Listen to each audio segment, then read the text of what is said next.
Tick tick tick tick alarm वाजतच राहिला. बऱ्याच वेळाने मग सुदेशची पहाट उगवली. त्याने घड्याळात बघितले. 9 वाजायला फक्त 9च मिनिटे शिल्लक होती आणि आता त्यांचाही सुदेशच्या हातातून निसटून जाण्याची घाई झालेली होती. तुर्तात शक्य तेवढे लवकर उरकून घ्यावं म्हणत तो बाथरूममध्ये शिरला. फिस करत गरम पाण्याला शावर खाली तो आंघोळ करू लागला. मग त्याने साबणाने अंग छान घासून काढले, पाण्याने धुवून काढले, तर स्वच्छ आंघोळ केल्याना अविभावारात कानात थोडा साबणाचा फेस तसाच राहून बाहेर आला. बाथरूमच्या प्रचलित असे गाणे अर्चित सिंगला गायला लावून त्याने नाचायला सुरुवात केली. हा त्यांचा रोजचाच वॉकिंग डान्स होता. म्हणजे आंघोळ झाल्यानंतरची सगळी कामे ज्यामुळे माणूस स्वतःचा व्यवस्थित आणि टापीनटिपीनपणा मारतो ती करायला सुरुवात केली आणि त्यावर तो झिंगायलाही लागला. मग नाश्ता पाणी करून घरच्यांना सगळ्यांना प्रेमाचा बाय म्हणत संदेश घराबाहेर पडला. पण ती झिंग त्यांनी कायम ठेवली होती आणि त्याला बस थांब्यावर एक तरुण सुंदर मुलगी उभी दिसली. खरे खोटे कसेही बोलता वागता, कोणी डोळ्यातही बघता बरे वाटते. कधी डायरीत शेवटच्या पानावर लिहिलेला शेर त्याला स्मरत राहिला. गाडी तिच्यापाशी थांबून तुम्हाला कुठे जायचं आहे का, मी सोडून देऊ, हा प्रश्न विचारण्याच्या आतच ती मुलगी झपझप पावले टाकीत बसमध्ये चढून निघूनही गेली. इतक्या निब्बर मनाची होती की जाताना त्यांच्याकडे वळून देखील बघितले नाही. हिरमुसल्या तोंडाने संदेश त्या फरफर जाताना वाकुल्या दाखवणाऱ्या बसकडे बघत राहिला. आजचा दिवसच घाण म्हणत कोसत असतानाच त्यांच्यावर उन्हाची तिरीप आडवी पडली. सूर्यानेही त्याला जास्त तापून विचारले होते, तुझं नशीब फुटके. त्यात दिवसांचा काय दोष. भिंग भिंग करत सुदेशची बाईक पुढे जाऊ लागली.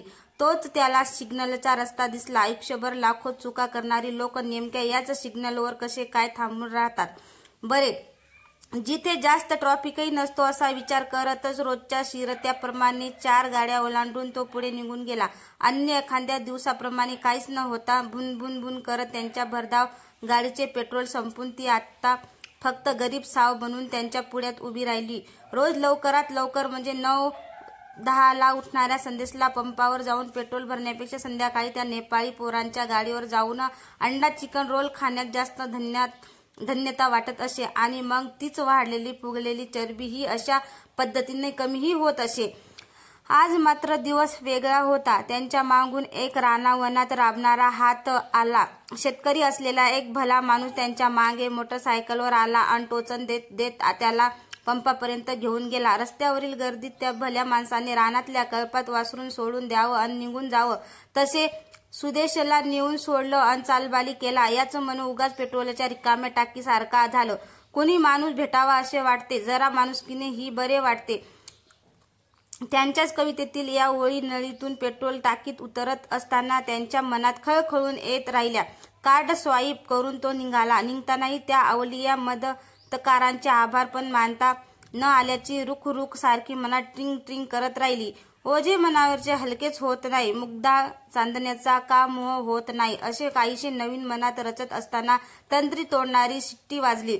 पण यावेळी त्याला गाडी थांबवावी लागली. पोलिसांनी त्याला कागदपत्रांची घडी दाखवायला सांगितली. मात्र याने भलतीच अट टाकली. असा काही निरागस भाव त्याला जमला की फिल्मफेअर अवॉर्ड जिंकणारा अभिनेता पण त्या क्षणी फिका पडला असता. थेट पॉकेट उघड करून पैसेच नसल्याचे दाखवलं. भोळा बाबळा कोणीतरी तरुणच पोलिसांनी त्याला अडवले होते तर सोडूनही दिले. विचाराच्या धम्मचक्रात गुरफटून जात त्याने ऑफिस गाठले. ऑफिसमध्येही विचार त्यांचा पाठलाग सोडत नव्हते. शाळेतील जुन्या मित्रांच्या आठवणीत तो असतानाच लंच ब्रेकमध्ये त्यांच्या कलिगता भेटायला आलेल्या एक सावळ्या मुलीला धडकला. गोबरे गाल, लाल चुटूक ओठ, कोरीय भुवया, मस्त चशू असणारी तिने जाड काड्यांचा चष्मा ठीक करून कुरळ्या केसांना जरा पक्के बांधून घेतले. एक बट तशीच गालावर रेंगाळत ठेवत तिने सुदेशच्या खणखणीत कानाखाली वाजवली. सगळ्या ऑफिसचा मूडच दोघांनी रिफ्रेश करून टाकला. जोरदार अशा पिकला आणि आपला हिरो मात्र हिरमुसून ऑफिसच्या बाहेर पडला. ती मुलगी त्यांच्याच कलिग सोबत मजा करताना त्यांच्यावर खुन्नस घालून दिसली. संग्राम वेदनांचा अंगात झणझणीला, पाठीत सुखांचा का स्पर्श होत नाही. डायरीच्या, विशेष करून ऑफिसच्या डायरीच्या मागच्या पानावर कवितेच्या वळीच्या चिरखडा उतरवायला त्याला नेहमीच आवडत असे. ऑफिसमधून संध्याकाळ व्हायच्या आधीच तो बाहेर पडला. उदास खिन्न त्याला सगळा परिसर पार विचित्र नजरेने आपल्याकडे बघतोय असे वाटू लागले. एके ठिकाणी जत्रा होती. तेथे तो शिरला आणि एका मागोमाग एक योगायोग घडायला सुरुवात झाली. सगळ्यात आधी तो शिरला भूताटकी आरशी दाखवणाऱ्या तंबूत. तिथल्या आरशाला तडे जायला लागले. त्याला पाहून आरसे थरथर बसलेले. इतका उदास तोंडावर 12:30 वाजलेला चेहरा बघून अजून काय होणार होते. पण त्याला मग तिथेच ती मुलगी दिसली जी बस थांबण्यावरून त्यांचे भले मोठे वाक्य बोलण्याच्या आतच निघून गेली होती. जत्रेत आली पण पैसे सुट्टे करून न आल्याने तिला जत्रेत हरवल्यासारखे वाटत होते. चेहऱ्यावर उपार करुणा व्हायला लागणारच होती की सुदेशाची नजर तिच्याकडे गेली आणि ओळख काढण्याची नामी संधी साधत त्याने सुट्टी पैसे देऊ केले आणि त्या मुलीशी मैत्रीशी नाटही त्याने बांधली. चेहऱ्यावर थोडे आलेले गुलाबीपणा सुदेश कसेबसे लपत होता. तो पुढे चालायला लागला. आपल्या कुटुंबाला घेऊन आलेला त्याला तो माणूस दिसला ज्याने त्यांच्या गाडीला टोचन लावून पंपापर्यंत धाडण्यात आला. त्याला मदत केलेली गरीब सर्वसाधारण परिस्थितीचा तो मुलांचे हट्ट पुरवून मेडाकुटीला आल्यासारखा वाटत होता. सुदेशला त्याला बघून जणू आकाशाला खाली ओढून घेऊन त्यांच्याकडून मूठभर चांदण्या तोडून द्या माणसाच्या पदरात घालण्याचे सुचले. त्याने बघितले की त्यांचा मुलगा फारच रडतोय. धावत हा गेला आणि पुडक्यात खाऊ बांधून घेऊन आला. त्या माणसाचा चेहरा आनंदाने फुलून आला. त्यांच्याही मनाची रुखरुख मिटली. तिथं एक पोलिसांची चौकी उभी केली होती. तिथे सतत सुरक्षतेच्या सूचना सांगत होते. जी लहान मुले रडताना सापडत होती त्यांना तिथं आणण्याचे काम काही पोलीस करत होते.